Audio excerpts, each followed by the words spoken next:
Welcome, dear listener, to Medieval Nights. Tonight, we embark on a quiet journey back through the centuries to a time called the Middle Ages, a period that stretched across hundreds of years, long before the bustling cities and modern comforts we know today. It is a world filled with whispered tales of peasants, castles, cold winters, and daily struggles. As your eyes grow heavy and your breath slows, let us gently explore the lives of those who lived long ago. I know you've been asking yourself about the uncovered issues about the Middle Ages. Imagine yourself standing just outside a small village, early in the morning. The sky is painted in soft hues of pink and gold as the sun slowly rises over the rolling hills. A thin mist curls softly around the tops of the trees, and the air is crisp and cool. In the distance, the faint sound of roosters crowing greets the dawn. The world is waking slowly, quietly, much like you are now. This village is humble, made up of small wooden houses with roofs of straw and walls patched with mud and timber. The homes are close together, clustered as if seeking comfort and safety in their closeness. Smoke curls gently from a few chimneys, carrying the smell of burning wood and moss. This is the heart of medieval life, a simple, hard, yet oddly beautiful existence. The people here live lives deeply connected to the rhythms of nature. There is no electricity, no running water, no heat except what can be coaxed from a fire. The seasons mark time far more clearly than any calendar. Spring brings planting. Summer, the care of crops and animals. Autumn, the gathering of food. And winter, the struggle to survive biting cold and darkness. As the villagers begin their day, the sounds of clinking tools and soft footsteps fill the air.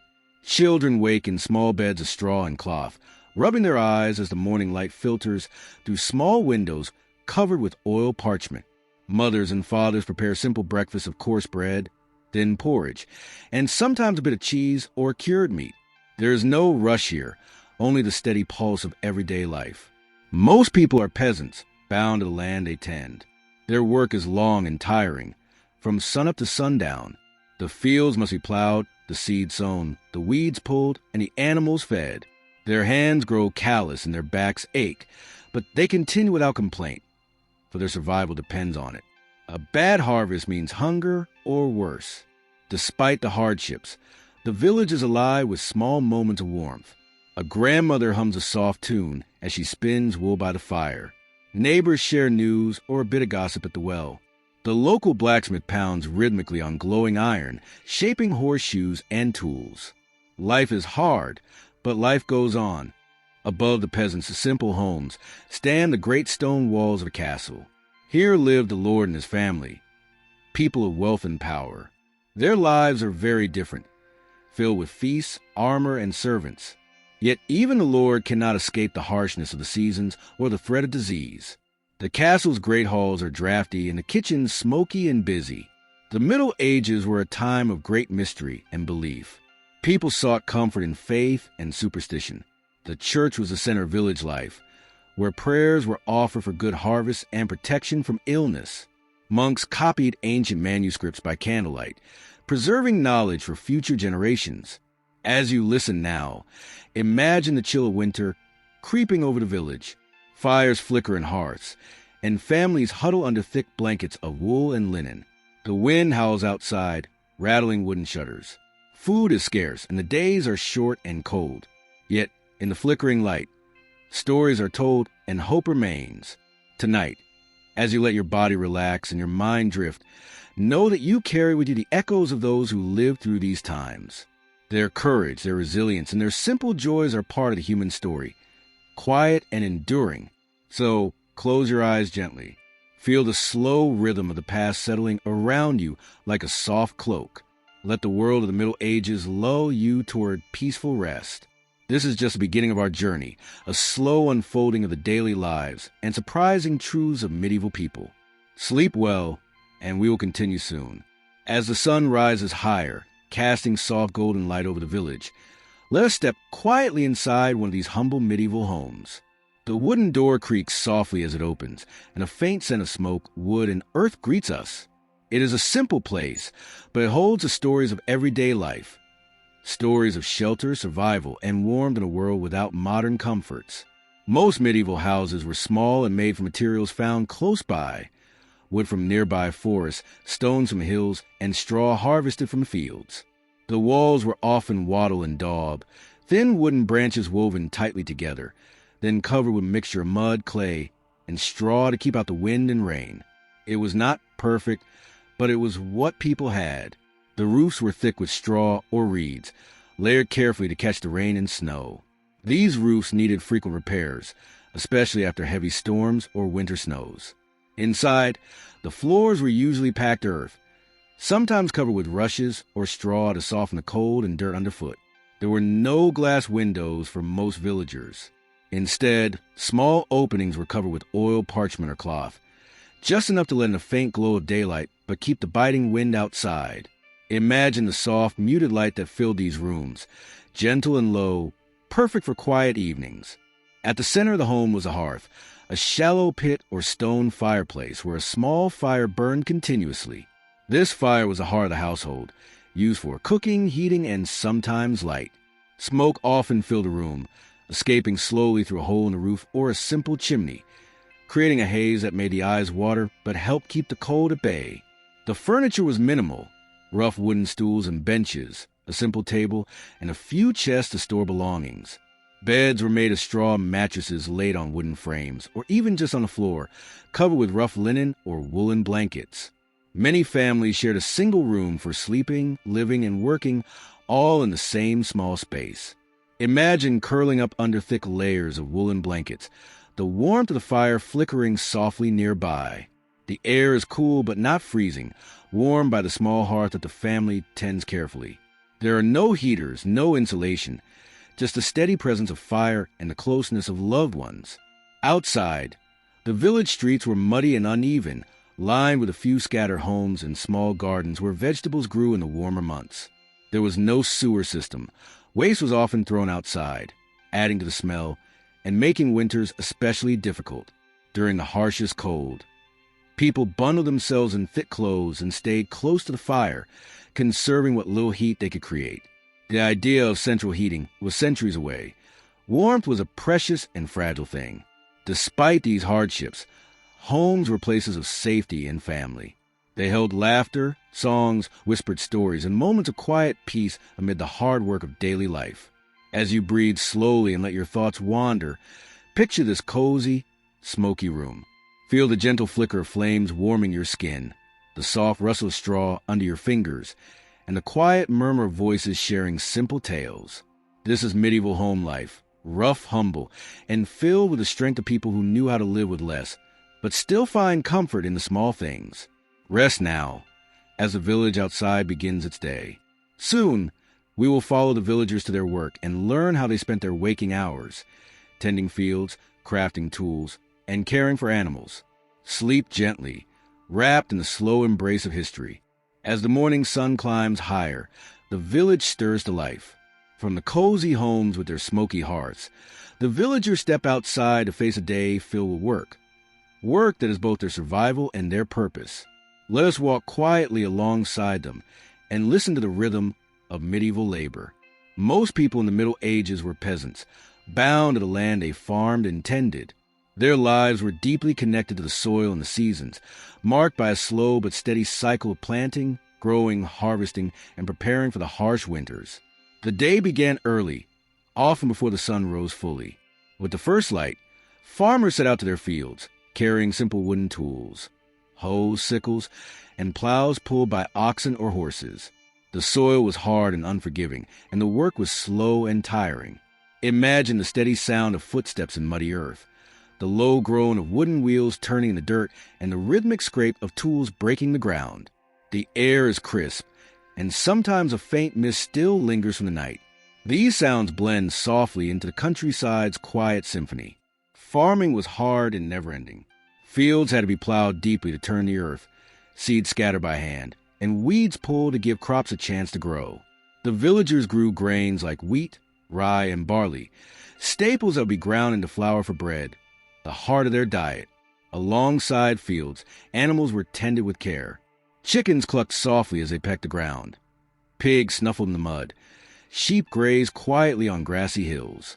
Animals provided meat, eggs, wool, and milk, but they too required attention and protection from predators and the cold. Not all villagers were farmers.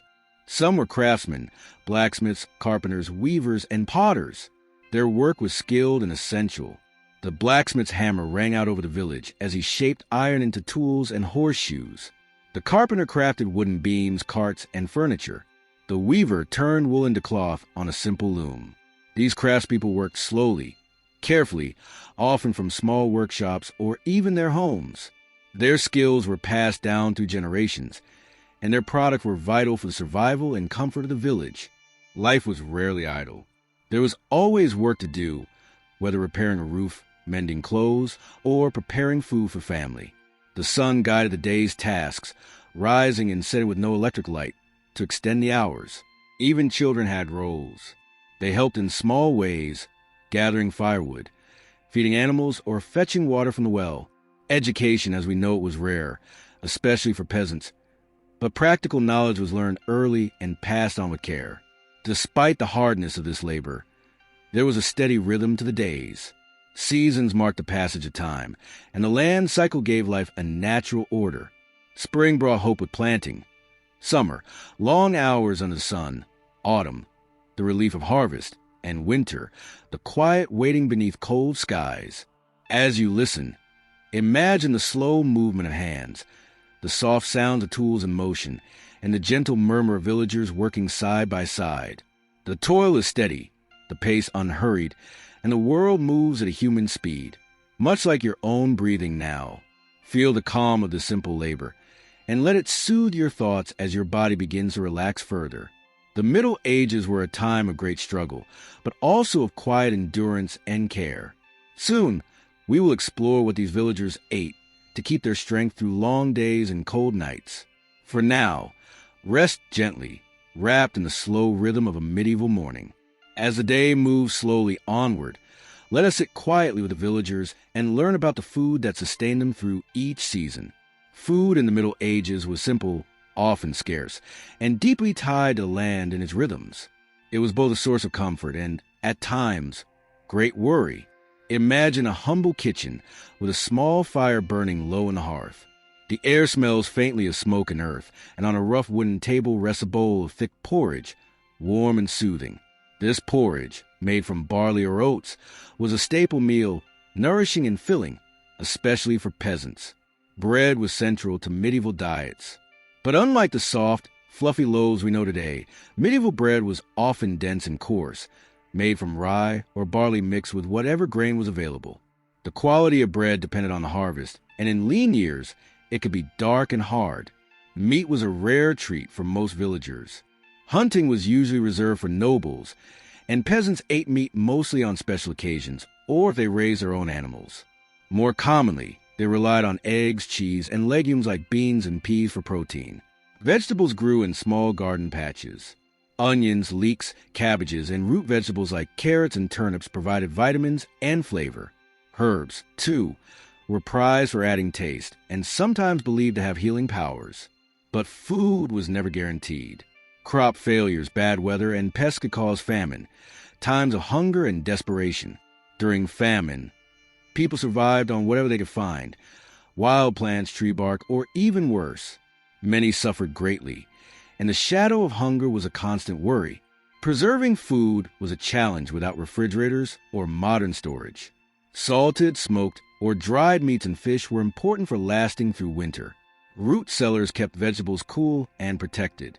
People ate simply and sparingly, always mindful of what might come next. Meal times were communal, often shared with family or neighbors. Stories were told around the fire. Laughter mixed with the crackle of flames. Despite the hardships, food brought people together, nourishing body and spirit alike. As you listen, imagine the quiet clinking of wooden bowls, the soft murmur of voices, and the comforting warmth of a shared meal. Feel the slow, steady rhythm of life sustained by the earth's bounty and the resilience of those who worked it. Let this gentle image fill your mind as you drift deeper into relaxation. Soon, we will explore the clothes that wrapped medieval people through cold winters and harsh days. For now, rest in the comforting knowledge that even in hardship, there was hope, warmth, and the quiet strength of simple food shared in a humble home. As the sun begins to lower, casting long shadows over the village, let us turn our attention to the clothes that medieval people wore, the layers that protected them from cold winds and biting winters, and the fabrics that carried stories of their lives.